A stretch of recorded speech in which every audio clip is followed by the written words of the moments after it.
एक मोठी बातमी समोर येते चीनमधून। चीनच्या वुहान शहरातून पसरलेल्या कोरोना व्हायरसनं संपूर्ण जगभरात थैमान घातलं होतं। कोविडमुळे जगभरातील अनेक लोकांचा मृत्यू झाला होता। दरम्यान आता कोरोनासारख्या आणखी एका व्हायरसनं तोंड वरती काढलंय। कोरोनानंतर 5 वर्षांनी चीनमध्ये नवा व्हायरस पसरलाय। चीनमध्ये सध्या ह्यूमन मोटान्युमो व्हायरस HMPV हा व्हायरस वेगानं पसरतोय।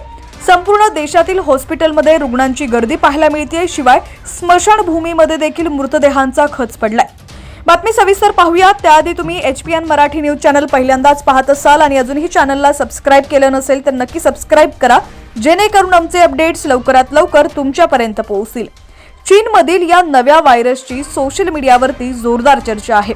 मीडिया रिपोर्टनुसार HMPV हा नवा व्हायरस चीनमध्ये वेगानं पसरतोय। देशातील रुग्णालयात स्मशानभूमीप्रमाणे मृतदेह दिसत आहेत असाही दावा केला जातोय। अनेक लोकांना या व्हायरसची लागण होताना दिसतेय। चीनमधील रुग्णालयात होत असलेल्या गर्दीचे व्हिडिओ सोशल मीडियावरती देखील मोठ्या प्रमाणात व्हायरल होत आहेत। त्यामुळे संपूर्ण जगभरातून चिंता व्यक्त करण्यात येते।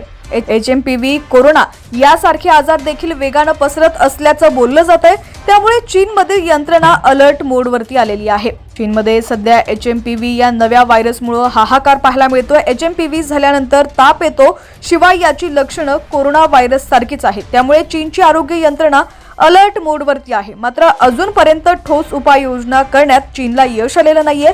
आरोग्य विभागातील सर्व अधिकारी चीनमधील परिस्थितीचं निरीक्षण करत आहेत। कोरोनानंतर अवघ्या 5 वर्षांनी चीनमध्ये HMPVनं लोकांचं टेन्शन वाढलंय। HMPV या व्हायरसनं चीनमधील नागरिक चिंतेत आहेत। हॉस्पिटलमध्ये रुग्णांची संख्या वाढत असल्यानं आरोग्य विभागाकडूनही चिंता व्यक्त करण्यात येते। लोकांनी सातत्यानं मास्क वापरावा, सातत्यानं हात धुवावेत असा सल्ला आरोग्य विभागाकडून देण्यात आलेला आहे। ह्यूमन मोटान्युमो व्हायरस हा एक RNA व्हायरस आहे। याचा शोध सर्वात प्रथम 2001 मध्ये डच संशोधकांनी घेतला होता। श्वास घेण्यास त्रास होत असलेल्या बाळ रुग्णांच्या सॅम्पलची चाचणी करत असताना या व्हायरसची माहिती समोर आली आहे।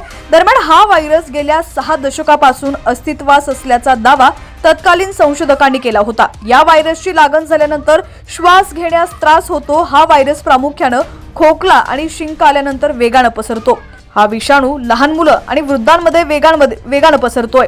व्हायरसचा वाढता प्रादुर्भाव पाहता अधिकाऱ्यांनी पुन्हा मास्क घालण्याचा सल्ला दिलाय। गर्दीच्या ठिकाणी जाणं टाळावं आणि मास्क घालावं असं आरोग्य अधिकाऱ्यांनी सांगितलंय। तसंच आपले हात वारंवार स्वच्छ करत राहा असंही आवाहन करण्यात आलेलं आहे।